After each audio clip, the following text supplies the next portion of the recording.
All right, and so after we have thoroughly learned about what it is to be a definite integral and as well as what it means to be a definite integral, then allow me to introduce in this particular video lecture here. It should be a short lecture here, but allow me to introduce here an extra experience, okay, and as an extra experience to find definite integral of a function. And so and I see this as an enhancement to your experience in doing integral work right here. So specifically here I would like to talk about the experience that we want to anytime that we're taking definite integral of an odd or even function. Okay? And so just like I said earlier, it's not a hard requirement that you have to know it to know this material, but it's going to be extremely useful so that you know this, so that you can take advantage of the learning material we're about to look at right here in this video lecture. And then in addition to that, I would like to mention that so it makes sense perfectly that we can only learn this lesson here after we have already learned about what a definite integral is.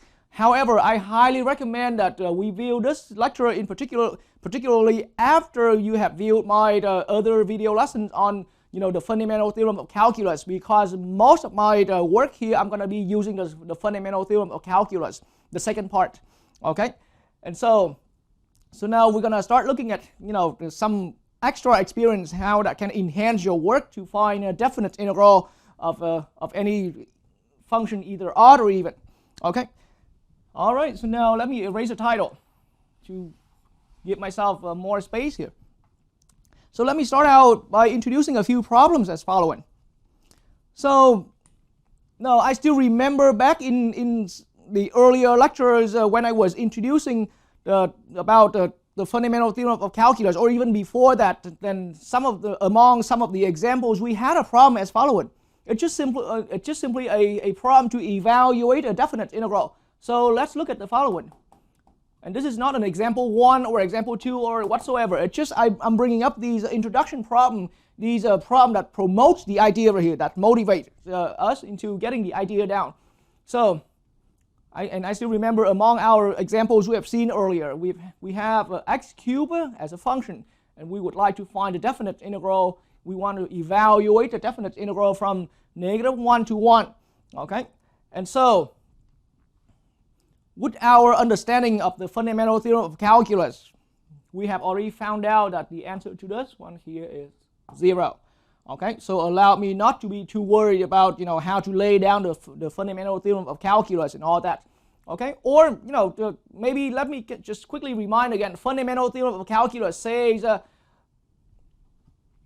So I shouldn't rush into this, but we take the antiderivative according to the fundamental theorem of calculus. So antiderivative of x cubed is a 1/4 x to the 4th, and then that antiderivative must be evaluated at -1 and 1. So that's the next step right there. And so after that we will take 1/4 times 1, that upper limit of our integral, and then minus, and then we're going to subtract, and then 1/4 again times -1 raised to the 4th. And so that's the reason why the answer all came down to 0. Okay, and so that's one function. That came out from our example problem, one of our example problems before. And so now that's why, for short, I'll just wrote it down earlier as a reminder about the examples. Okay, and then let's quickly look at another one. We might have not seen this as part of our examples earlier, but we can just, for now, as start, we can just treat that as another problem that we're finding definite integral. So how about an integral from let me change that.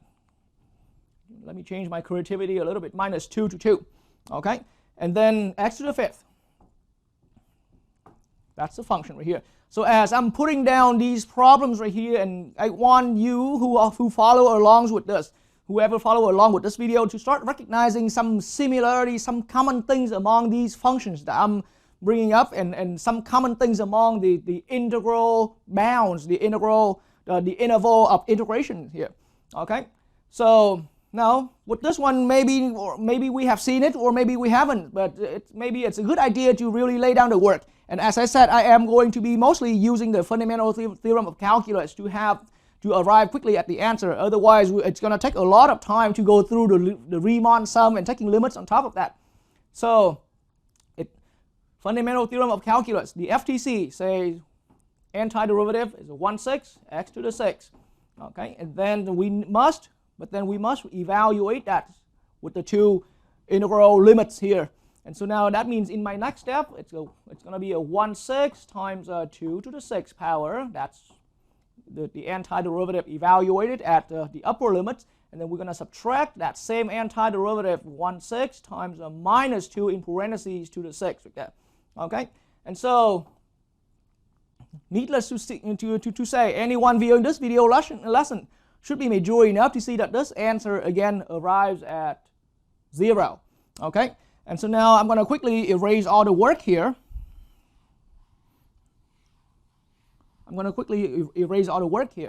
And just put the answer here. Two functions I brought up so far: x cubed, x to the 5th. Okay, and we took the integral, some kind of integral. We took the definite integral here, and it came to 0. It came to 0 on this other integral as well. Two problems in a row that I brought down, and the answer all came to 0. So yes, I had a purpose of bringing up these two integrals right here. So let's now have a further observation into the two problems that we've seen right here. All right. So first of all, what I notice here is, well, these two functions are just the simple power function. This x to the cubic power 3 function. This is x to the 5th power 5. Okay, and so, and if we take a good note right here, if we can notice that you see the interval of integrations, the integration limits right here. Okay, the integral limits right here, they're all symmetric. It's an symmetric interval. So think about the interval that we are accumulating. So start to end, it's a symmetric interval. So that's how I'm calling it. It's a symmetric. The integral limits right here, they are symmetric. So we got -1 to 1, and so the same with the integral limits right here. It's an interval. It's a symmetric interval, -2 to 2. Okay, so that's the kind of thing that we're getting into. So what I'm about to explain here is an experience that anytime we look at those kind of integral problem where it's taking over an interval where it's being quite symmetric like this, right? From -2 to 2, or from -1 to 1, minus 1,000 to positive 1,000 like that. Those are what I meant by symmetric intervals. Okay, those are the intervals. So the pair of integral limits made up an interval. But here I notice that these are symmetric intervals in these two integral problems right there. Okay, and so now, and back to what I was trying to point out earlier, these are power functions, but that's not really important. But now what I see even further is that the power here, each one of these powers is odd. Okay, that one here is odd, and this one here is also odd. Okay, that's power here is odd. Okay, and so yes, the power here on that function being odd does make that function itself, does make the x cubed function itself odd. This one here, the power here being odd, it made the function itself here being odd. So it looks like my intention here is that we're looking at what's the special experience. What's the special experience when our function here is odd? And specifically on top of that, we're trying to take the integral over a symmetric interval like this. Okay, so that's the experience I want to point out. So far in both problems, the common thing is that we're taking an integral, a definite integral on an odd function. And then, so how I recognize this function being an odd function, simply because they are, any of these is a power function with the odd power. Okay, so that's how I recognized it. And so being odd or even being an even function, it must be you who gotta bring that from your algebra course. It's all that understanding about an odd function and which one is an odd function and how to determine an odd function or even function. It all comes from your algebra course previously. Okay, but of course I will also remind as we go along. All right, and so now what have we observed here? So in that case, anytime we're taking a definite integral on an odd function, and then the integral itself is accumulating over a symmetric interval, then it looks like the answer here is simply just a 0. Okay? So now allow me a little bit of time to prepare my computer graph, my graph here on the computer. And then that will demonstrate the idea again.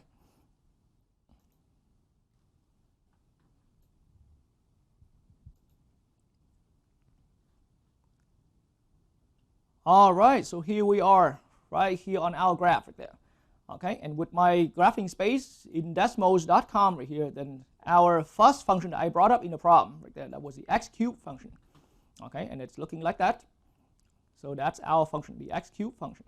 And then so now the interval of accumulation, or the interval for taking integral here, is in between -1 and 1. So there's the interval. Okay, and so now let's look at the shading that describes our accumulation. Or let's look at as we accumulate from -1 to 1. See, so back in our understanding earlier that an integral is accumulation, so now we're accumulating these negative stripes first to have a negative area, and then at some point past that x equals 0, the stripes will become positive. Okay, and so in the end, that's a graphical explanation of why our overall accumulation, our overall definite integral, turned out to be a 0 here. Okay, so for that problem. And so the same way, this is our graph for x to the 5th. Okay, so this is our graph for x to the 5th, and you now can notice graphically that x to the 5th and x cubed that I brought up earlier looks almost the same kind of shape right here. Okay, and so, and now just earlier I said these two functions specifically are odd functions. Okay, so now let me again do the graphical demonstration here. The interval is this time from -2 to 2. Okay, so from -2 to 2, so I really need to zoom it out a little further. Okay, otherwise it's going to be hard to see. Let me release all that heavy weight right there. Okay, so just from -2 to 2, and then you can see that it takes a really far vertical distance to reach. Okay, but now with our interval right here. Okay, so the interval here of accumulation goes like that.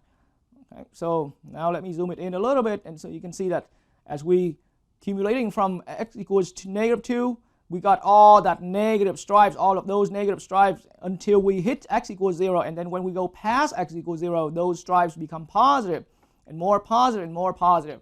Okay, and so, but it looks like in the end the positive area and the negative area are exactly equal amount. And so now, in addition to what I'm explaining here graphically, then you can also see that and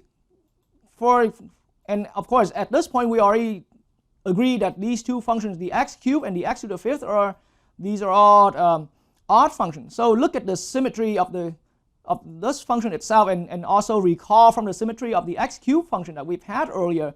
So they all have some kind of symmetry.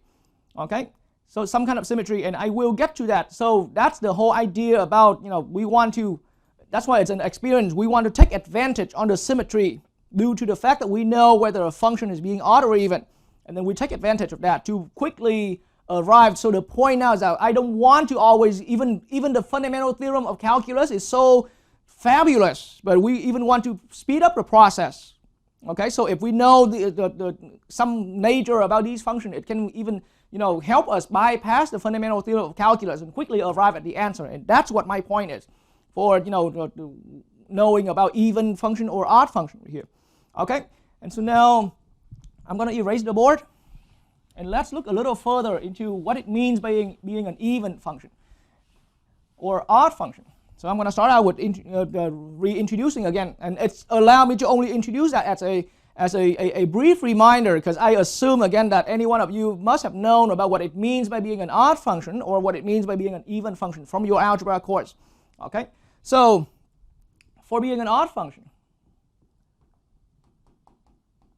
okay, for odd function, what it means is that anytime we say a function f of x is an odd function, if it satisfies the following requirements: f of minus x equals minus f of x.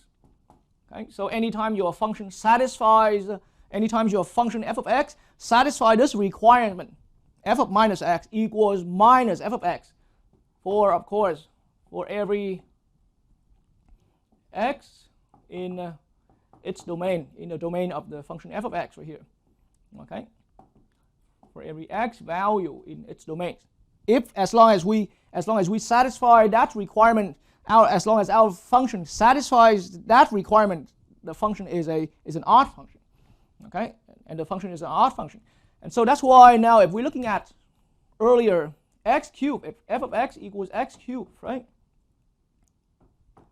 If f of x equals x cubed earlier, and allow me to only mention one. I brought up two simple examples, but allow me to only introduce one. So x cubed, the domain of x cubed is going to be all x in the real numbers. So that's just the domain right here. Okay, the domain for x cubed. Anyone knows that? But now if we pick any negative, we purposely put in the minus x expression inside your function. That's what this says. If we purposely plug in the minus x input, okay, that means in this function, it's a solid way to check whether or not our function is an odd function. Okay, and so here I'm looking at minus x, but in parentheses cube, because we remember we're not just plugging in the ordinary x, we're substituting in an expression minus x into the function. And so substituting that expression minus x into the function, we consequently ended up with minus x all cubed. But minus x all cubed, according to the algebraic operations, then that gives us minus x cubed after we remove the parentheses. Okay? And so, but minus x cubed is now the same as, if we isolate out the minus sign away, then just only look at the x cubed, then this really is what? The function minus f of x. So what it says now is and it's a solid proof actually, it's a solid step to verify. So now I just have verified that our function there was an odd function. Okay, our function there was an odd function. Okay, so that's the algebraic method to find out whether your function is an odd function or not. Okay, and for this function itself, it's so simple to the point that because the power here is odd, and it's a power function, and the power is odd, so you don't even have to do this verification step. It will come out naturally being an odd function.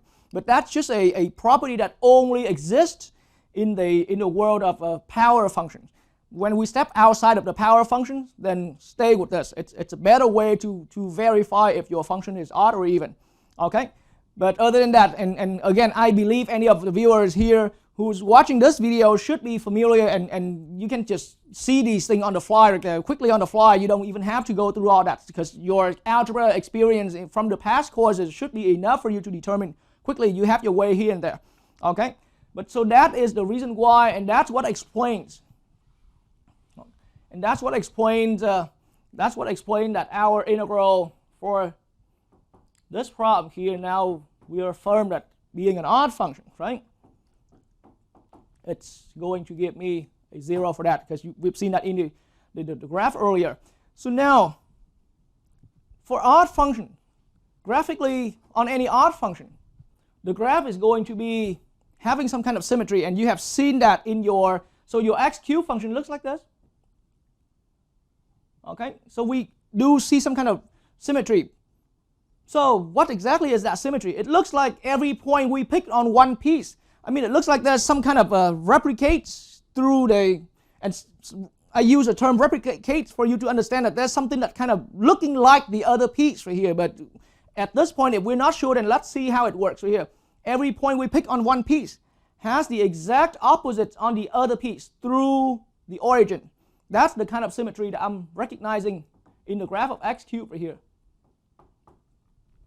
Okay, so that's again another known fact from algebra, that anytime your function is odd, it's all due to this nature. So your function is odd, and so now if you're substituting in a minus x is here, this is f of minus x. That will be exactly the opposite for so x here, this is f of x. Okay, so this f of minus x, this is f of minus x. Okay, but the height here is exactly See, that height is exactly the same as minus f of x. That's why. Okay, so there's a symmetry, but symmetry through the origin. That's what we recognized graphically through investigating the graphs of so many odd functions like that. Okay, so that's just another quick property to recall. Okay, and so because of that nature, so graphically we can explain that. And so now I don't need to put in any specific problem, but for, let's say, if our function is odd, right? If our function is odd, then graphically it makes sense that graphically, let's say I can just put a piece like that, and then so the other piece has to be like this, okay? Because it has to have that symmetry through the origin, okay? But now how does that give us an advantage in terms of finding the antiderivative, finding the definite integral? Let's say now we're going to take an integral from minus a to a, okay?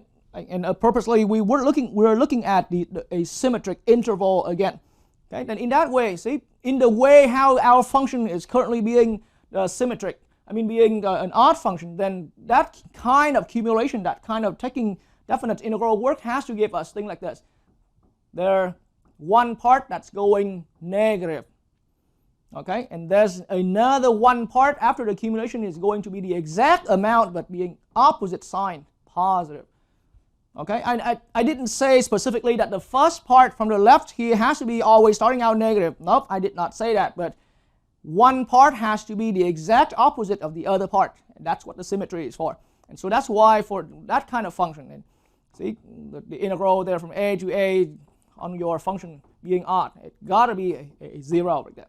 Okay, so it's kind of like a quick formulation we are seeing like that.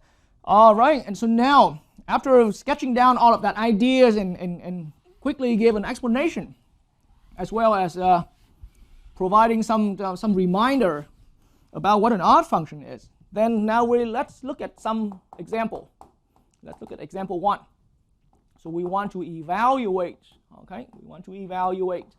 So our first function here on my list, okay? X dx from -5 to 5.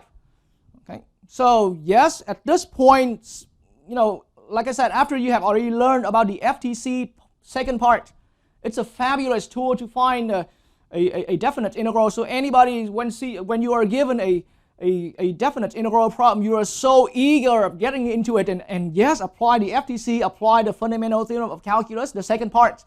But we can even speed up the process even faster than that. We can even skip the fundamental theorem of calculus by what? By seeing that I now notice that this function here is odd. Okay, f of x equals x is odd. I can leave that as, there are so many different ways you can explain. The function is a power function, and it's even power. It's odd power. So the function here is odd. That's one way. Okay, people can graphically explain that.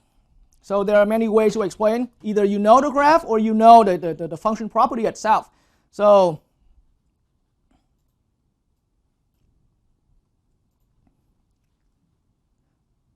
the graph for f of x equals x is just like what you are currently seeing on screen right here.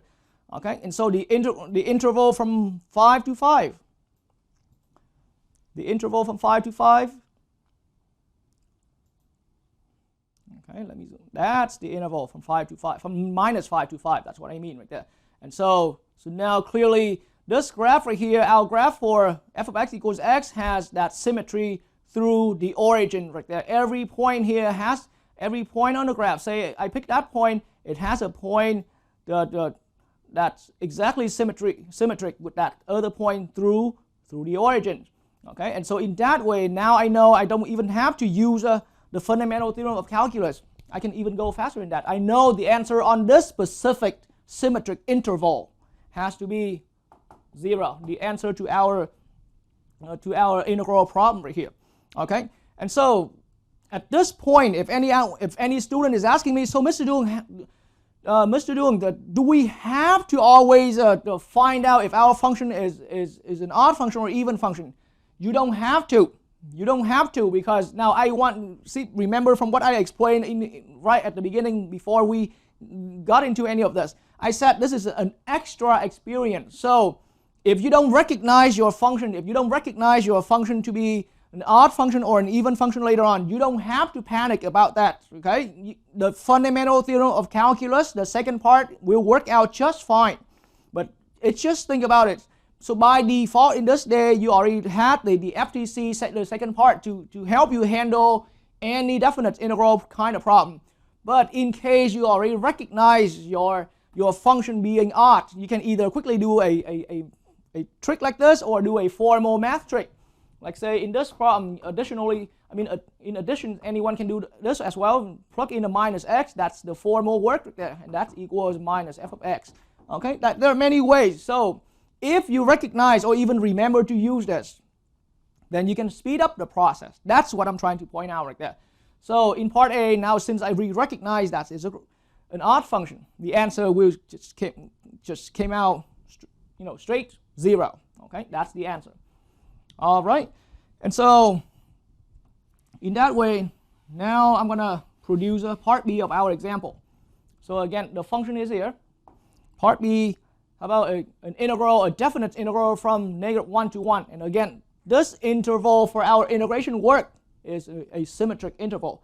And then we're accumulating on our function's height being how about x cubed minus x. Okay? And so, again, if we don't recognize this as an odd function, that's fine. That's fine. Just stay with the FTC, the fundamental theorem of calculus, the second part. It will get you into the answer, which will agree with my answer that I will put in later. But this is how I see it.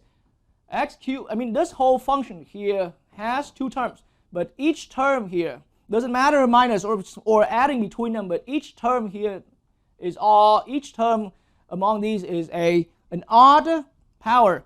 Okay, each term here, and the two terms here are all power functions. X cubed, x to the first power. So, and both terms are all odd powers. So in that way, now I can also say that this function here is odd. Okay, this function itself, even though 2 terms, 5 terms, or whatever terms, but as long as all terms are all odd powers, okay, then the whole function itself is an odd. So now recognizing that being odd, this answer here needless to use the FTC. I don't have to use that. I didn't have to use that. The answer will come out 0. Remember, it's only going to work when you are working on a symmetric interval, like that. Anytime that you're taking definite integral over a symmetric integral like that. Okay, and so another problem here, hopefully to enhance your understanding, and also maybe it will recall some of your experience with odd functions. So now in the next few problems here, I'm going to talk less. I'm going to start having less talk right here. So an integral from minus pi over 2 to pi over 2. Okay, and our function here is sine of x dx. Okay, and so now, oh boy, there are many ways how you can explain this. You can either remember from your trick course or that, but so now sine of x is odd for sure. Okay, clearly. And so now in that way, the answer will come out straight, just 0. You can either investigate the graph through a technology if you would like to, or you can just go through the standard, or you can remember that piece of information, okay, from your past course. That's how the answer is, simply 0. I did not have to use the FTC, the second part, okay. And so another one.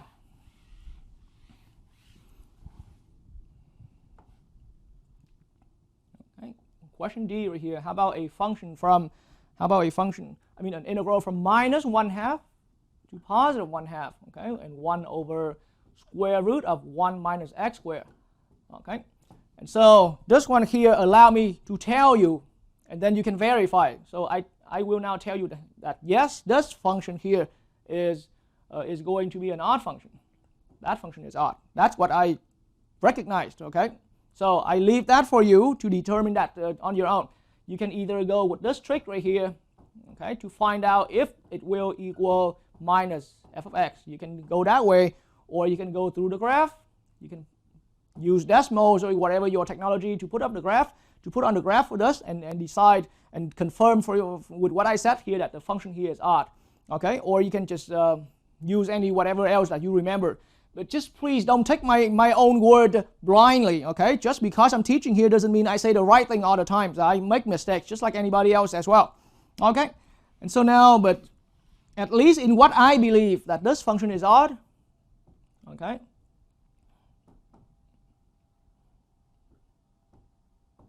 In what I believe that this function is odd, then consequently the answer here, and once again, notice that we're looking at this interval.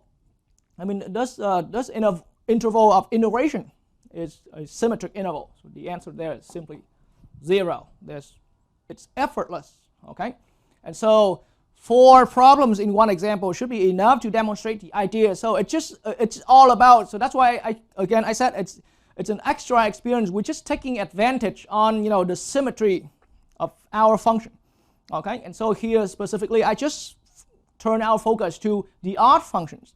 All right, and so now I'm going to switch to the other board and write down as a generalized formulation right here in case anybody desire. But I just want you to look at this and learn that in the way how it comes naturally in your mind right there. But in case you do need a formal written down version of the whatever result we have seen right there, then we can write down the following.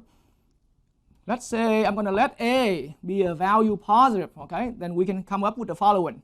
The work we have been doing is the work of taking the definite integral of a function f of x. But the first thing that caught our attention is the interval that we are taking definite integral over is from minus a to a. That's why I've had to start out letting a being a positive number. And so minus a is going to be, of course, the negative number on the opposite side of the x-axis. Okay? And so this integral will come out with answer exactly 0 anytime we know, or for any reason we are provided that the function f of x is odd. That's all it is, okay? So the result is here. But there are a couple requirements. We only know this if we're working on, we only know that, okay, if we're working on a symmetric interval and our function on top of that is an odd function, okay? So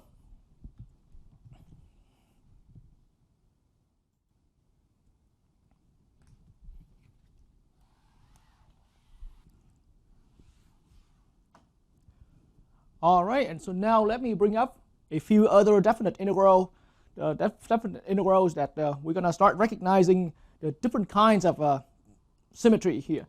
Okay, so now I'm going to introduce the following, and it's not a formal example. So let's look at the following integrals. So how about a definite integral from minus 5 to 5? Okay, and let me write it down out in this other space right here. So from minus 5 to 5 on our function being x squared. Okay, so it's a definite integral from there. And now, how about another one from minus 1 to 1? Okay, and the function here is x to the 4th dx. All right, and so quickly, as soon as I write it down right here, then we can already see that the two integrals here have the similarity, a similarity with those integrals I introduced earlier in terms of the odd function. But in this case, these functions are no longer odd. I mean, what exactly they are, we're going to get a little further to that. But as far as I can tell, the x squared function is not an odd function, and the x to the 4th is not an odd function. But now there's still that similar, that common thing that happened with these. We're taking a definite integral over a symmetric interval. So the symmetric interval here is from minus 5 to 5, and here is the symmetric interval from negative 1 to 1 right here. So that's something that we take note about again. So we notice that it's these other problems that I just brought up right here, they are also taking an integration over a symmetric interval. Okay. So these are the symmetric intervals again.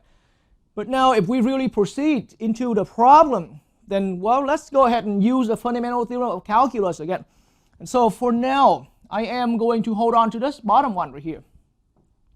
Okay, so the bottom one was a negative 1 to 1 of x to the 4th.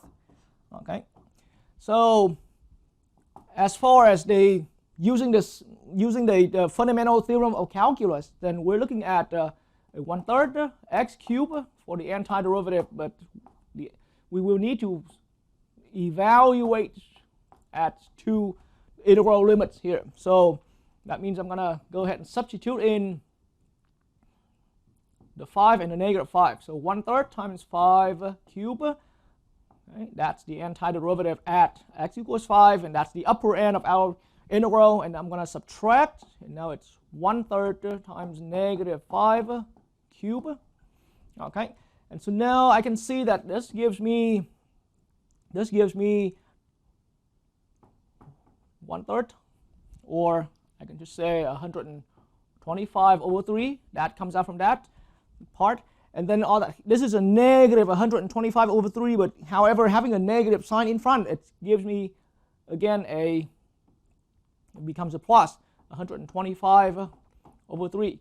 Okay, and so the answer is, needless to say, it's 250/3. That's the answer. Okay, so we had an answer. It's not something unusual.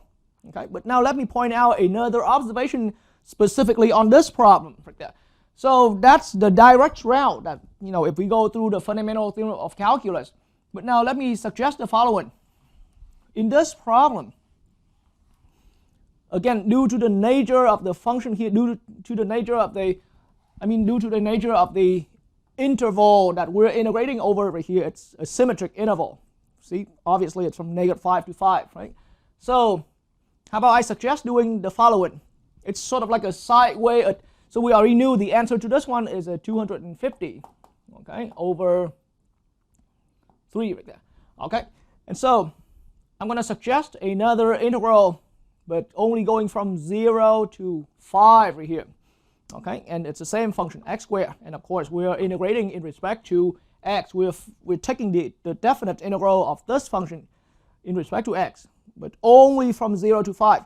So as a further observation, you can see that the connection between this integral and the earlier definite integral we have done is that this integral is only accumulating about exactly half of the interval. The interval here was from -5 to 5, but here is halfway. Okay, from 0 to 5 only, halfway. But that's just some observation. Okay, so with this one, here's how I'm seeing it. Well, fundamental theorem of calculus again is indicating that we can do 1/3 x cubed and evaluate that antiderivative from 0 to 5. Okay, and so due to the 0 in the bottom right here, we can quickly see that the answer can be 1/3 times 5 cubed, and then without the need to do the subtraction of the bottom end, because, well, we can still subtract, but once we substitute the 0 into this function, it's going to become a 0 out. So I can quickly point out it's a 0 out.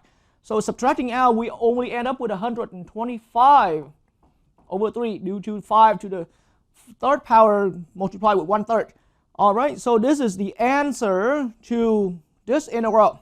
Or let me now quickly erase all that work here and just only put down the answer.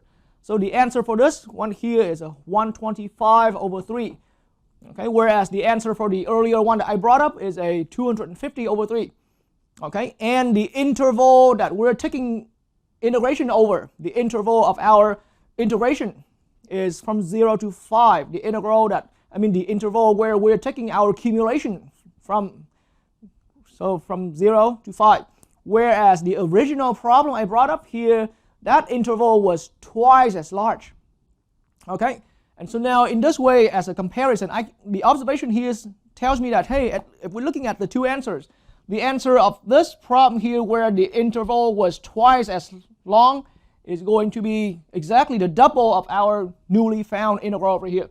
Okay, so what I found here is that this answer 250 is exactly about 2 times of whatever came out from the interval from 0 to 5 right here. Okay, on the exact same function. So basically we only handle half of the interval of integration, and then the answer there we multiply by 2. Okay, so that is some truth we recognized on this function. Okay, so but once we clicked into that way, let's find out, let's investigate to see if that nature here will also happen to this function as well.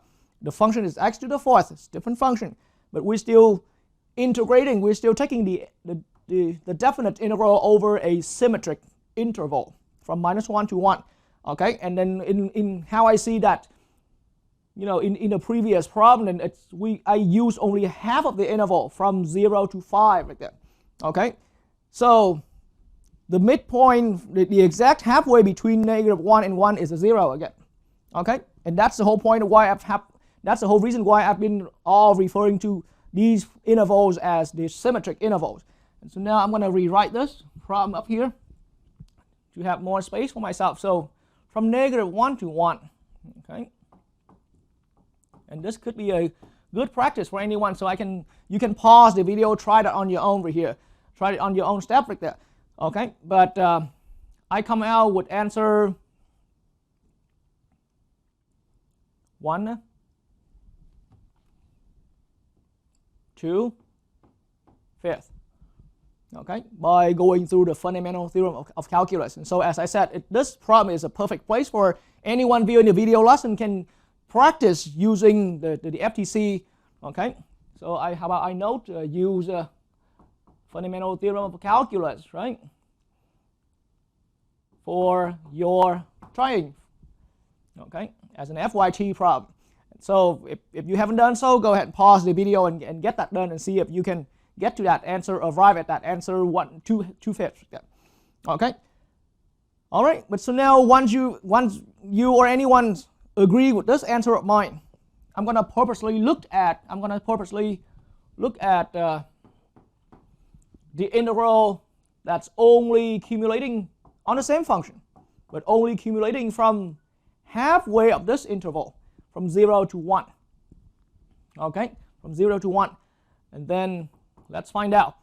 So again, it's another perfect practice for anyone to use the FTC, okay, the fundamental theorem of calculus, okay, and then use to calculate as for your own trying, for your own practice, okay. But so feel free to pause maybe the video, get that answer, and now as you resume, so now assuming that I can resume now, then the answer to this is only going to be a 1/5. Okay, so it's going to be just a 1/5, and you can always pause the video again to double confirm with my calculation. And so again, I noticed that I observe and I've noticed that.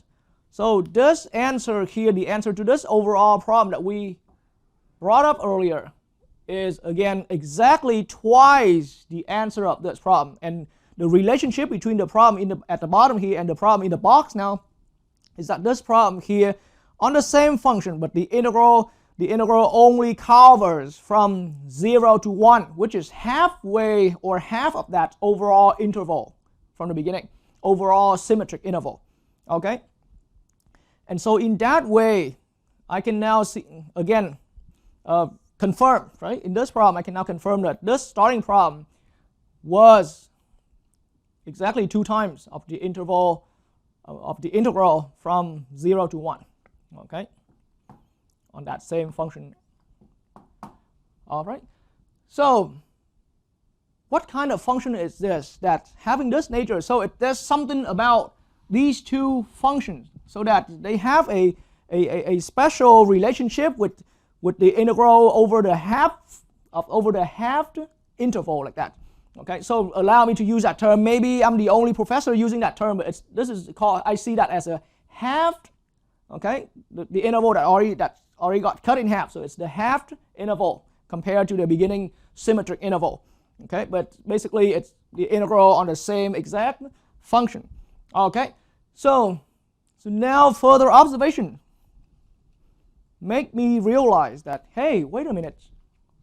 These functions, now, unlike the earlier functions we've looked through, these functions are even, okay?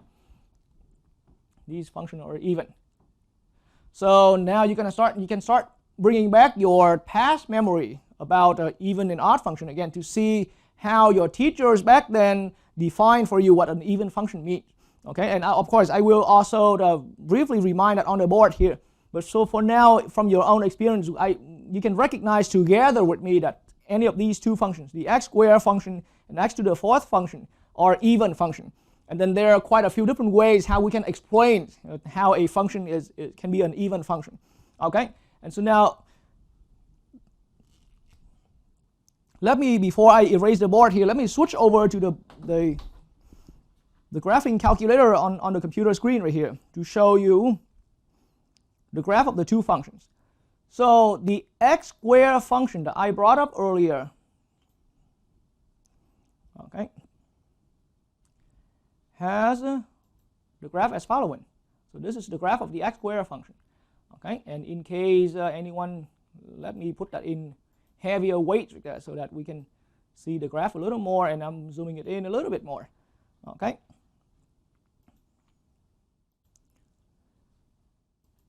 And so this is the graph of the x squared function. And now with the interval from -5 to 5 that we were doing earlier. So now let me put up the interval. Okay, so that's the interval from -5 to 5. Okay, and that's a pretty, okay, so that jumped pretty high for that. But so in this interval, so now let me show the accumulation work. So starting with the stripes right at x equals -5, I'm going to start accumulating a stripe. But you see it. So now I said on the board earlier that the function x squared itself is an even. So now, assuming we know that it's even, so how is the graph here related to the graph for this particular function? How is this graph here related to the nature of our current function x squared being an even function? The graph here shows that we have some symmetry. We have symmetry again. But unlike the odd symmetry here, our symmetry here is a sort of like a mirror reflection through the y-axis. So imagine that the y-axis we have here can be acting as a mirror, as a vertical mirror. So any point here on one side, of the y-axis has an exact opposite mirror image on the opposite side of the y-axis there. And that's what the graphical representation of an even function is. Okay, we have symmetry through the y-axis. Okay. So we do have symmetry here, but through the y-axis. So every point, right, every point on one piece right here has a point exactly opposite on the opposite side through the y-axis right there. Okay, and so now it looks like, so now when I put on the interval, right, and with the accumulation, so because it's symmetric, so on one side, it's needless to say, on one side our function is positive, so on the other side it's positive as well. And so now I'm gonna start making my accumulation. So either I'm on the left hand side here, or eventually making my way to the right hand side. Both sides are giving me positive stripes. And so that's the reason why we only need to go halfway through the interval from 0 to 5 right there, and obtain whatever answer we've had, and simply double, and that gives us the total accumulation all the way from -5 to 5 like that. Okay, so again, -5 is here, and all that accumulation to 0, the halfway point of our interval, is exactly the same amount of accumulation if we would go from 0 to over to 5 like that. And that's the reason for x squared. It was entirely possible to double the interval where it goes on the halved interval. Okay, and so now let me hide away all these. Our x to the fourth. Okay, so now let's look at our x to the fourth function. So now this is x to the fourth function. Okay, and it looks almost like the x squared, but now once we've had some brief review, okay, of what a symmetric function is, what an even function is. And so just earlier on the board I was saying that the function x to the fourth was also another even function. So look at how it is with, and being consistent with what I just pointed out earlier. The graph itself has symmetry through the y-axis, meaning every point we picked on one side has an exact mirror image on the opposite side through the y-axis right here. Okay, and so now in that way, with the interval being at from -1 to 1, the interval for integration, then now I'm going to show the interval. Okay, and now let's see how the accumulation happens. Okay, So from the left to the right, now if I drag this handle right here, I'm going to start doing the accumulation. Okay, I'm going to start making the accumulation. So as we're accumulating the stripes here, all stripes are positive. Okay, it does for this particular function, then either to the left or to the right of our graph, all stripes are positive. And any stripe here, see this stripe with a height as whatever that is right now, with that height, there should be another stripe on the opposite side having the exact same height. And that, in addition here, gives extra clarification that that's what I meant earlier by every single point on the graph has an exact opposite point on the opposite end right there, on the opposite side of the y-axis. Okay, and for that reason, again, that explains graphically why, taking the overall accumulation, the total accumulation here, all we need to do is simply go on one side from 0 to 1, okay, and then double this shaded area right here, and that gets us the total accumulation. Okay, and so now let's give it a brief reminder to any one of us here about what it means by being an even function. So now I said these two functions are even. So generally, what can be categorized as an even function? Okay, so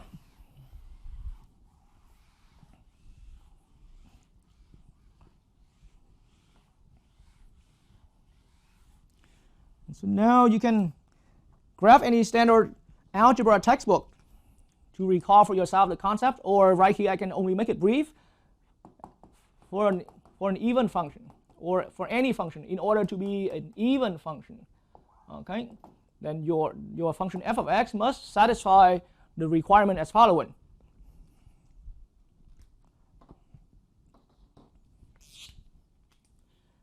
F of minus x, okay, f of minus x must equal f of x.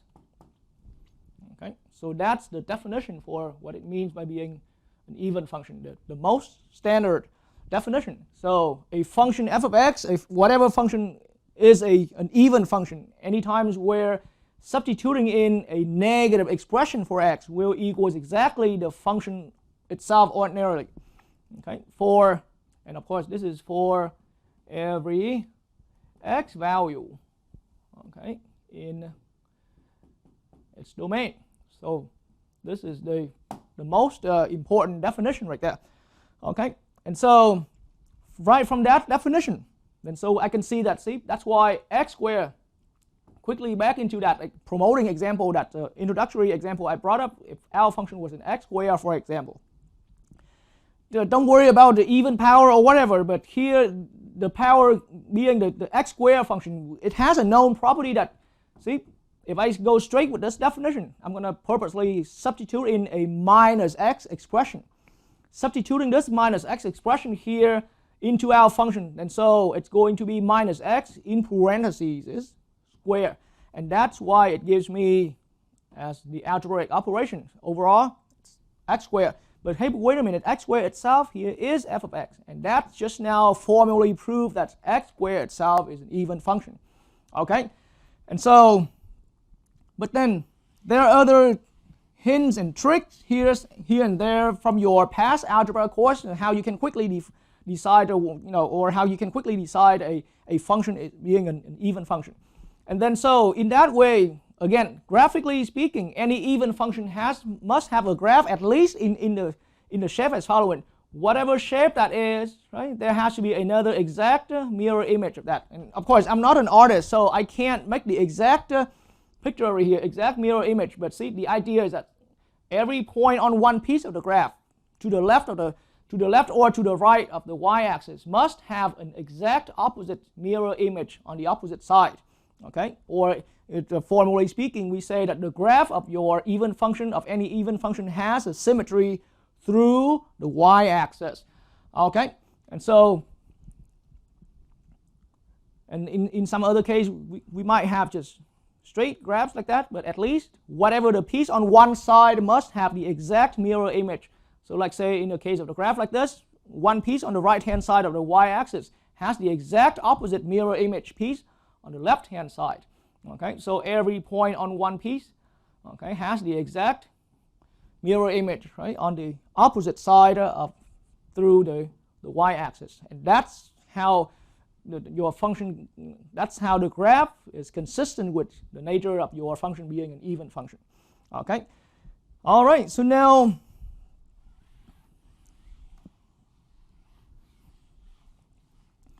and so in that way, now generally speaking, so now when you're looking at let me again try to create another even function. I don't even know what that even function is, but it looks even because in the sense that it has that symmetry through the y-axis here. Okay, so now I'm going to pick a point here. I call that A. Okay, then so exactly opposite from that on the other side of the y-axis here I call that minus A. So now with this function being labeled as f of x, now we can see clearly that now we're taking accumulation from minus A to A. Okay, on this particular function with the graph drawn here, then of course an integral at this point in our understanding is accumulation. Okay, we're accumulating, all right, and we're accumulating and we're ending our accumulation at x equals A. And so now we can see that this is sort of like a halfway point right at 0. Okay, and so now if you're looking at the picture itself, it clearly explains that the total accumulation here must be, see, this is a total accumulation, it must be 2 times, right, of the accumulation from 0 to the right end. Okay, but then 0 to the right end really is not the only way that you can explain this is, or we can also see this as that total accumulation equals 2 times of the accumulation from minus A, the left end, the very left end, to the halfway point. Okay, there's a halfway point. It's always famously in 0 because here we're looking at that symmetric interval again.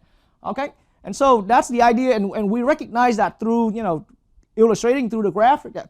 Okay, but that's what happens when we recognize, anytime we recognize a function being an even function. And so we can, now I'm not saying that this will be necessarily much faster, but it can turn your function easier.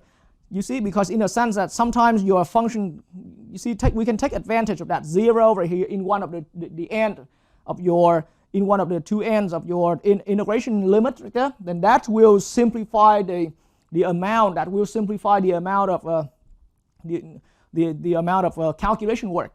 Okay, all right, and so now after all that explanation and talking, right, so let's really do an example. And of course, up to this point, I leave that for any one of my students or any one of the public viewers here to bring back your own way from your algebra course, from your past algebra courses, to decide whether or not a function is an even function. Okay, and in the worst case, again, back to what I have introduced in the beginning of this video lesson here, it's not a required work. That you gotta recognize if your function is even or odd. Okay, if you don't recognize at all, if you completely forget at all, your fundamental theorem of calculus works just fine. It's still gonna give you the answer precisely equal to whatever result we have recognized. So whatever we learn here is only extra experience. Okay, that's just hopefully making your work, or hopefully enhance your work to improve the efficiency of your work. Okay, all right, so now let me now bring up example 2 here. Okay, so now with example 2, we just want to evaluate. Okay, so the first function I have here on my list is, so how about question A? You see, so minus 1 to 1. Okay, from x squared dx. All right, so this function, how I see it personally, is that it's a power function. And so power function, one single term, okay, regardless of whatever coefficient that is, but power function and the power itself here is even. That's how I see that as an even function. You can also approach that with the graph, and I also explained this with the graph in earlier, when this function was one of the introduction examples I brought up just earlier, right before we start talking about even functions. Okay, so that's one way you can also see this. And so the interval that we're taking the accumulation over is also a symmetric interval again. So now it starts ringing a bell. So that means this interval, this integral, one way you can do you can treat that as a 2 times of the integral from 0 to 1. So I'm only going half of that interval. Okay, the beginning interval was from -1 to 1. Now I'm only going half. Or alternatively, you can go, that integral can also be equal to twice the answer from whatever the accumulation that happens from -1 to 0. You got 2 different options actually. Okay, so now of the x squared function, and of course these two are supposed to be equal exactly. So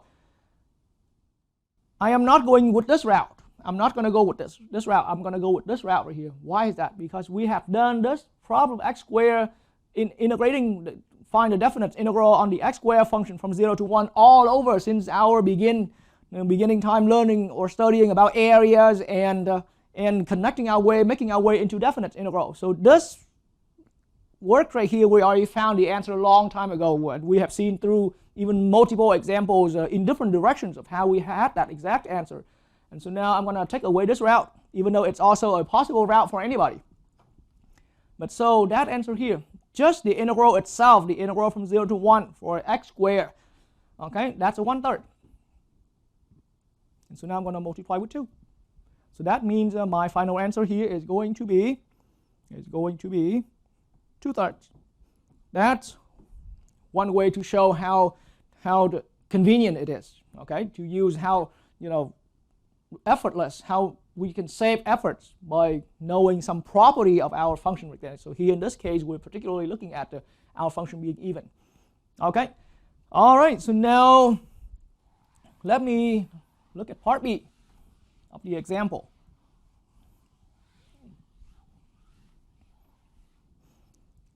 So I'm going to bring up another problem right here. So let's look at an integral, a definite integral from -3 to 3, symmetric interval again. Okay, and our function is x to the 4th plus 3. Okay, and with that dx, of course. So now I see this function again. It's just simply looking at this. Yes, naturally we're gonna think about using the FTC, but now, whoa, hold it, right? Before applying the FTC, all of a sudden I realized, hey, having 2 terms, but that power here is even, okay? And the 3 as a constant term right here, but really it means 3 times x to the 0 power. So 3 is the same as 3 times 1, or that's 1 right here. That 1 right here is the same as x to the 0. So altogether that term 3 really is the same as 3 times x to the 0. It's another term with even power. Okay, so constant term being thought as, constant term, but anytime being regarded as a power, then it's also seen as an even power. Now, I'm not talking about the value 3 itself. Of course, 3 is not an even number. I'm talking about 3 here is regarded as a 3 times x to the 0. So the evenness is on that 0 of the on the x as the power of the x. Okay. So please do not question me that Mr. Jung, Mr. Instructor, right? But wait a minute, 3 is an odd number. Nope, that's not 3. What I'm judging, the x variable that's raised to a power being even here. That's what I'm looking at. Okay, and so now this is another even power. Okay, even though I don't know where to even point my arrow at. But it's an even power, okay? So now together I know that this overall polynomial must be an even power. So in case it has faded away for you, then now I can briefly remind you, anytime you're looking at a polynomial where all terms are even powers, then your overall polynomial will be an even function. So that means now I recognize this whole function is even, okay? The entire function is even. But that's just my way of explaining it. You can also formally do the algebra check right here. And it will also land into the conclusion that this should, after a few steps or a couple of steps, you should also arrive at equal to f of x. I can leave that for you to try. I'm seeing that as an alternative. Okay? It's really an original, but now for polynomial, looking at the powers together, it's faster to decide even or odd. Okay, and then you can also pull out your graphing calculator. See, we just have different tools to decide whether our function is even or odd, like that. Or there are times where our function is neither even nor odd. Okay, but now knowing that our function is even, so what good can it bring for us? Okay, and so now that means, and at this point right here, it doesn't matter. We can either go with 2, or anyone can go with 2 times the integral from 0 to 3. That's one of them on this function. Okay, or somebody else, I will go with this route right here, but anybody else can also try. Or the same integral here, the same starting definite integral over a symmetric interval like this, you can also think of that as equal to 2 times of the integral from -3 to 0. So we gotta always start or end our integral in just about a halfway. So basically any one of these is a sort of like a halfway accumulation. That's how I see it. Okay, so x to the 4th plus 3 again, same function. Okay, and so admittedly I said earlier I am not going to focus on this route. I can leave that for viewers or students of mine to try, and you can apply your own fundamental theorem of calculus here again. Okay, that strengthens your understanding. But here I'm not going that route, so after a short amount of time leaving it on the board, I'm going to erase that, and then we're going to focus on this one here. So our work here says it's 2 times, but now I'm going to need to find the antiderivative of this based on the fundamental theorem of calculus, the second part. Okay, so now it's 1/5 x to the 5th, okay, plus 3x, and we don't need the plus c here, and then we will have to evaluate this from 0 to 3. And see, this is what I was saying earlier right there, and hopefully in here it becomes clear. You see the advantage of starting from 0 to 3 or going from -3 to 0. At least we're having a 0 in one of our accumulation ends. Then that in the next step, it's going to save halfway of our efforts already. It saved us half of the amount of effort already. All we have to do is 2 times, and then there's that 1/5, 3 to the 5th plus 3 times 3, okay? But we don't have to worry about, well, of course, it's technically it's 2 times, and then all that there is a 1/5 and times 0 substitute in, but everything is now quickly, you can see it's a 0 out. That's why, even though it's not a direct answer immediately as in the case of our function being odd, but here we can still save about half of the amount of work there. Okay, so now our overall answer here is only as a matter of fact. Okay, so it's 2 times, and now this here is a 125 over 3 plus 9. Okay, and so that's making it 2 times of the 152 over 3. Okay, and then we can come out with that final answer. Okay, let me write that a little smaller right there. Okay. All right, 2 times 152 over 3, and so in the end it's going to be 304 over 3. That's our final answer for that. Okay, and so it's it took me a little bit of time to do the calculation here, but in the end, if that was a complete problem, then I would have to do twice the amount of work. All right, so, and even if that was with the fundamental theorem of calculus, so here only going with half of the interval, it saves me significantly half the amount of effort. Like that. Okay, all right, so let's try again. And as we looking through these functions, then it's also reveal your sense about which function, it's going to bring back some of your memory from past algebra courses about which function is odd and which function is even. And once again, you never have to worry about, or you never have to panic about if you forgot. If you forgot, there's always the best option, I mean the most solid option. Go through the entire fundamental theorem of calculus from beginning to the end. Nobody is going to hurt you with that. These are just to save you some efforts in case you already recognized either your function is even or odd. Okay, and so now part C. All right, so let me see. We got an integral from pi over 2 to pi over 2, and our function this time is cosine of x dx. Okay? And so now I'm going to get straight into the problem. I say this to anyone viewing this lecture. This is an even function. Okay? Because the graph for cosine, let me quickly bring that up on the board right here on the computer screen.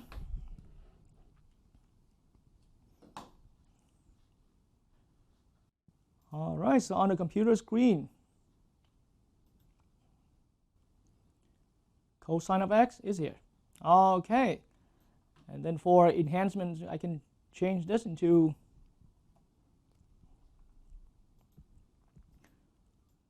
the scaling of pi units for our number scaling right there. So this is the graph for cosine, okay, cosine of x. And so this is the reason why, it's been known through any of our trigonometry course that cosine of x is an even function. Look at how symmetric it is through the y-axis like that. So if we have the mirror right here, right at the y-axis. So see, every point on one side has the exact mirror image on the opposite side. That's how I see that as even function.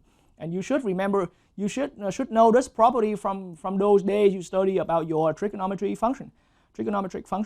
And so now the interval this time, the interval that we are doing the accumulation is negative pi over 2 to pi over 2. Okay, so in that way, let me show the interval. So the interval is from here to here. Okay, and so now let's see how the accumulation works. All right, so the accumulation starting at negative pi over 2. I'm going to be accumulating over, and over. So I keep getting, and so about right here, then you can see that the amount in blue right now and the remaining amount look just about exactly equal. Okay, looks just about exactly equal, and that is the reason why I only need to go halfway from 0 to one side, or from minus pi over 2 to 0 halfway side like this, or from the left side to the halfway side. Okay, and then double that amount.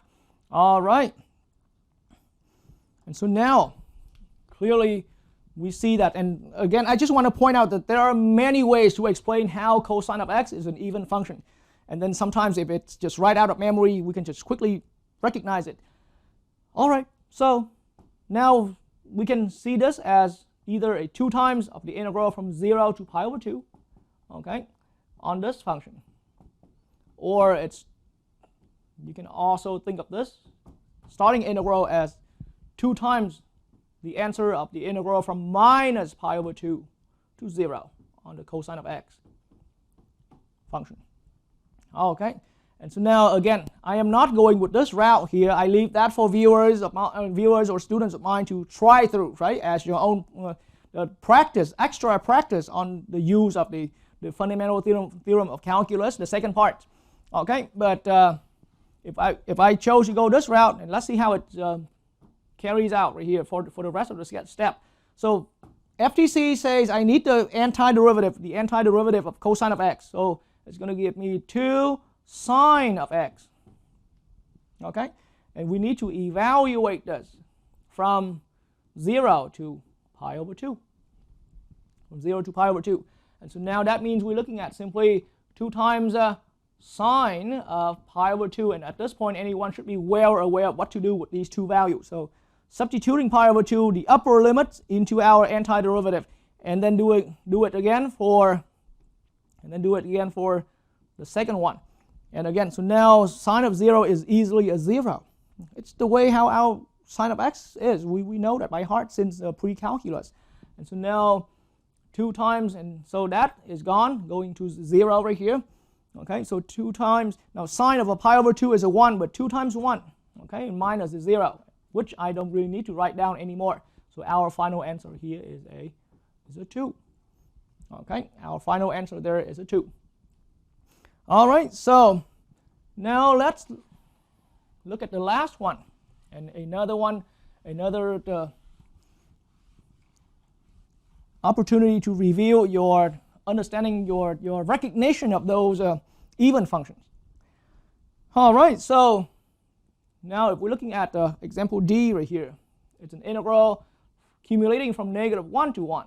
Okay, and our function here is 1 over 1 plus x squared. Okay, and so this function here again, if I don't recognize it, if I didn't recognize it, there's always the fundamental theorem of calculus, the second part, that can help us solve this problem just fine. Okay, but now I actually indeed I recognize that this is an even function. Okay, this is an even function again. Okay, and so how do I know that this is even? So let me explain this graphically. Okay, and so again, on my graph right here, on my graphing space right here, let me now quickly pull up the graph. All right, so the graph for 1 over x squared is as following. So that's the picture of 1 over 1 plus x squared. And now with the interval that we're looking at, and let me adjust the scale back to the usual scale in the ordinary number. Okay, so that's the graph.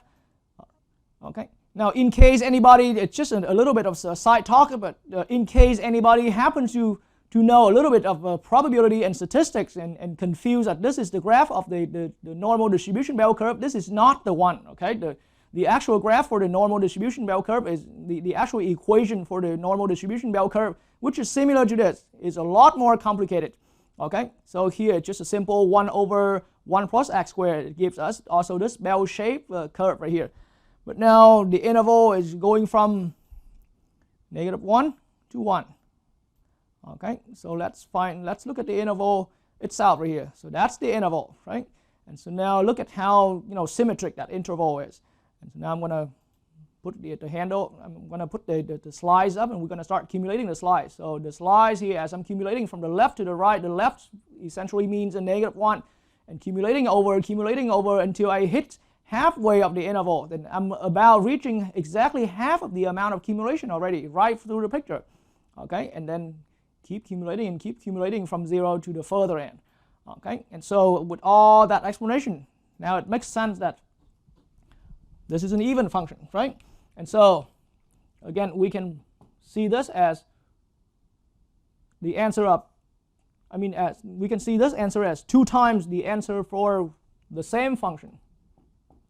Okay, but we're accumulating only halfway through the beginning interval. Okay, so from 0 to 1 here. Or we can also think of this as it's equal to 2 times the interval from -1 to 0. Okay, on the same function. The other half of the interval. Okay, and again, admittedly, I am not going to go with this route. So even though I wrote it down not too long ago, now I'm going to erase that to make some space for the continuation of my current work right here.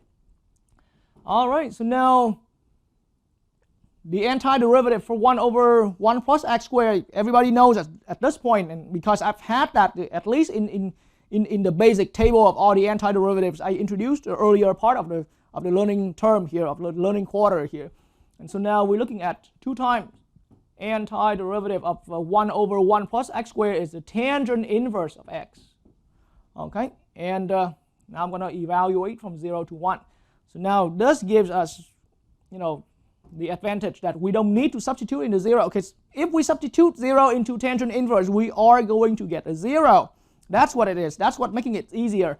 So it's going to be, we simply need 2 times tangent inverse of 1. And then yes, in theory, it's 2 times tangent inverse of 0, but it's easily coming out with 0. So I'll just still write it down there, but we can quickly see that it's 0. So we don't need to pull out a calculator. We don't need to search through the unit circle, okay, because that point is so trivial. And then this is 2 times tangent inverse of 1 is a pi over 4, okay. Subtract out, and so now our final answer is simply just a pi over 2 right there. That's the final answer for this problem in particular, okay.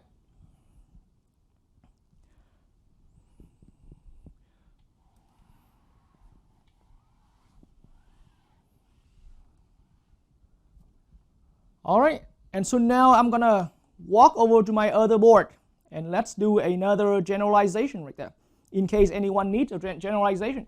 So I already had that generalization from the earlier discussion where we talked about the even function. If we recognize our function being an even function, then we can do this. This will be our quick answer okay, to any of our even function in case we're integrating over a symmetric interval like that. Okay, so now again, similarly, if a is a positive number, right, and so now that's result number 1 when it's even function. So now result number 2 here, then our integral from that symmetric interval from minus a to a, okay, can be equal to, and will be equal exactly to 2 times of the integral from 0 to a. That's one of them, okay, and also equal, so allow me to use informal writing right here, and also equal, of course, that integral will equal 2 times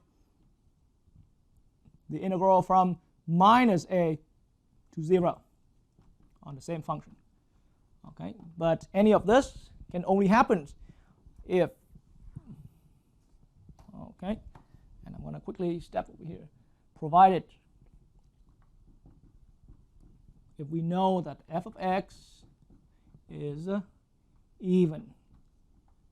All right, provided that. So once we know our function is even, but if we don't know, that's completely okay. There's always the fundamental theorem of calculus to guarantee the exact final results for us. But knowing either your function is odd or even, okay, knowing that, it's going to be a better plus. That's all that is. Okay. And so now I am going to introduce example 3, where it's going to show a direct application of what we've just learned in terms of taking advantage of the symmetry of our graphs, of our functions. So now let me call that example 3 right here, and I'm going to write down the instruction right now. Okay, so I want to find the area. So let's look at area problem again. And so these are the very basic area problems that right after we started learning about the definite integral. So find the area between the function f of x. Okay, how about between the given, okay, the given function f of x and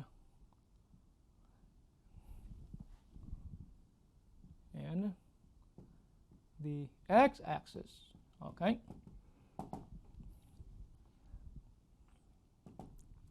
So now I'm going to break it down into part A right here, and I'm saying how about the f of x here is the function,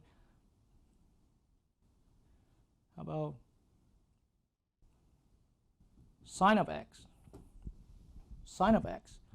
okay, but now with a comma. So here's our function, and between this function and the x-axis, and then from x equals negative pi over 2 to x equals pi over 2. Okay, and so the problem is intended to be as an area problem, and I explained that earlier in some of our earlier discussion, that now when the wording specifically says that we want the area, then the area needs to be, it's not a net area. It's not a net area, okay? It's not a net area. So in that way, don't just simply set this up right here, because this is only giving a net area. Because again, I have explained quite thoroughly, hopefully, that an integral, a definite integral, is not necessarily or is not exactly an area, but you can use an integral as a tool to find the area. Okay, so now our function is sine of x, and we want to find the area shaded between the x. See, it just says shaded between the function and the x-axis, and then from this starting point and ending at that x equals pi over 2 right here. And so it's best now to have a picture in any of your simple device any of your simple device for graphing. Will do the job. Okay. So, all right. So here's my graphing calculator on the computer screen right here. So sine of x is this function. Okay, and so now I'm going to zoom it in a little more so that we can only need to focus into our interval window from minus pi over 2 to pi over 2. Okay, and so let me now bring up our intervals. So with the intervals being, it restricts our function into something like this. Okay, so the actual area that we, okay, so the actual shading that we need to complete it is here. So from minus pi over 2 to pi over 2, if we're shading it, it's going to look just like that. Okay, so there's one part below the x-axis, there's one part above the x-axis. And plus, we recognize symmetry, odd symmetry, right, in our sine function. We know that our sine function is an odd symmetry, is an odd function.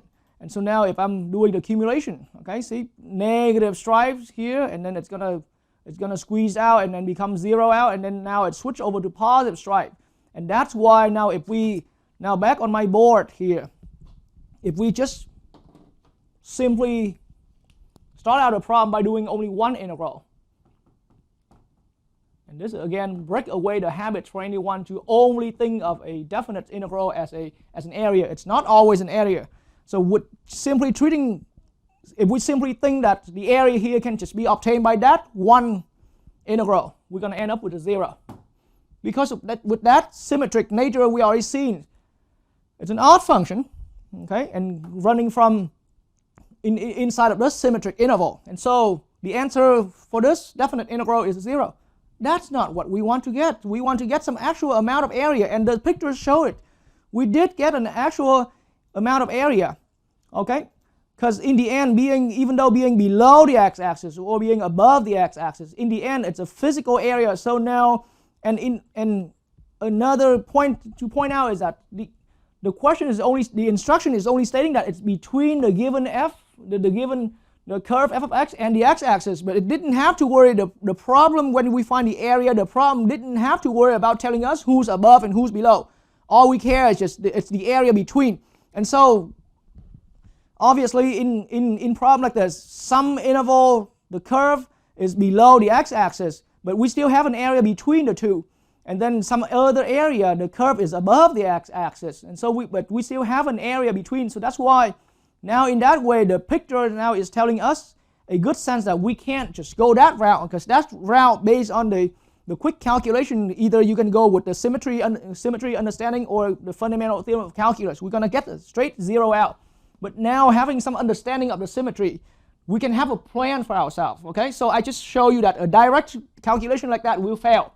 But then seeing the picture and knowing the symmetry, now we know that it's going to work as following because it has symmetry. So now finding the area, we can still do this. Okay, now I'm saying clearly the area. Okay, according to the picture, the area can be found by simply, yes, we're going to be accumulating stripes for the sine of x function with thickness dx, but we only need to accumulate from 0 to pi over 2. Okay, from 0 to pi over 2.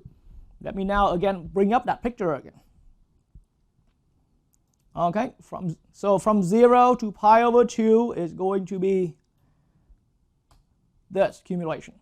Okay, if we only need to do from 0 to pi over 2.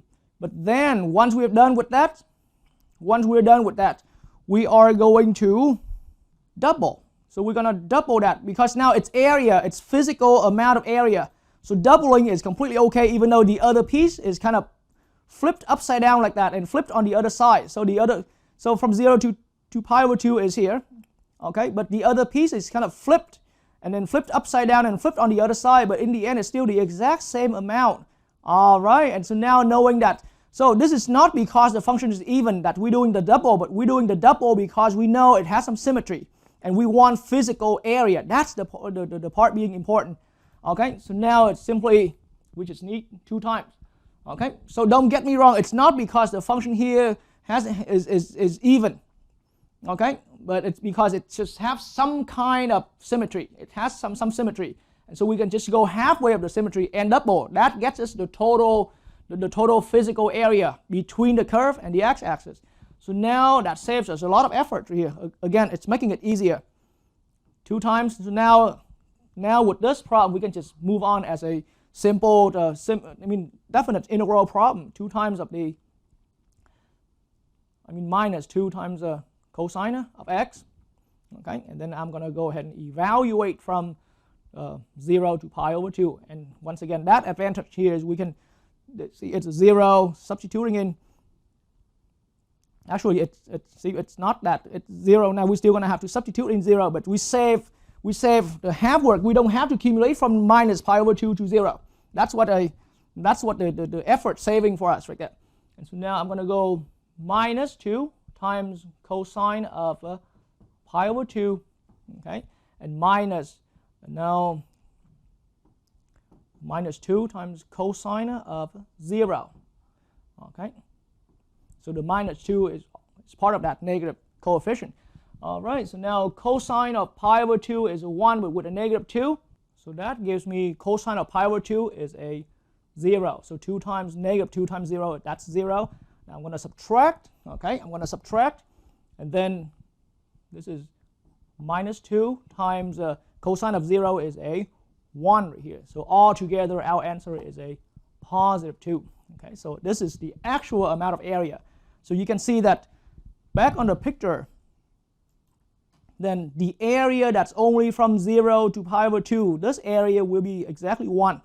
Okay, and then we're doubling that. And so now it makes sense that our answer here is 2. Okay. And so in that way, let's look at another example right here. Let's look at another problem. So in some so now show how we can take advantage of the symmetry. So now what about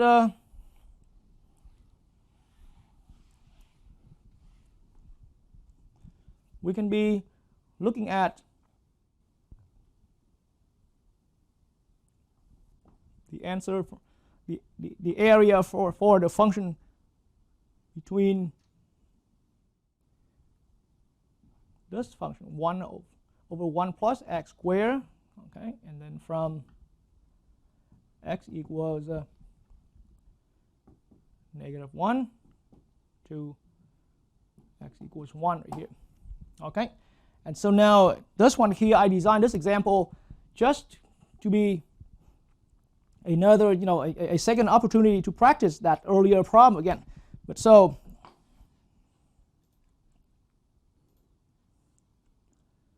all right, so again, this is the graph for 1 over 1 plus x squared. And I want to find that area from minus 1 to 1. Okay, so this is our interval right here. And so now the area we're looking at is aimed right there. Okay, and so for this problem, since the function itself is completely positive, so now when the function is completely positive, then yes, the area will exactly be equal to the total accumulation from the starting point to the ending point. Okay, and so in that way, in how I see it, to obtain this area between the graph for f of x and the x-axis, we don't have any portion of the graph falling below the x-axis. So the area here, this designated area we're looking for between the graph and the x-axis, from that starting point to the ending point here, that area will be exactly the total accumulation from minus 1 to 1, or in other words, will be exactly the definite integral, simply the definite integral from minus 1 to 1 on that function 1 over 1 plus x squared. Okay, but then again, now bringing back from the earlier example, we knew that this function is an even function, and I have explained that earlier. So this is going to be 2 times, okay, of the integral from 0 to 1 right here. 1 over 1 plus x squared. And so now from past result, it turns out that this integral will come out according to previous work. Okay, or I can just quickly do tangent inverse, 2 times tangent inverse of x, okay, from 0 to 1. And so now from previous examples, we can do the calculation and speed up the process here. So it's going to be 2 times pi over 4, okay, because that's what comes out for substituting 1 into x here for the tangent inverse, and then minus 2 times 0 over here, because that's what comes out from substituting x I mean 0 for x here, and then in the end it's pi over 2. All right, and so that is another problem that points out how useful that is for knowing the symmetry of our graphic, of our function.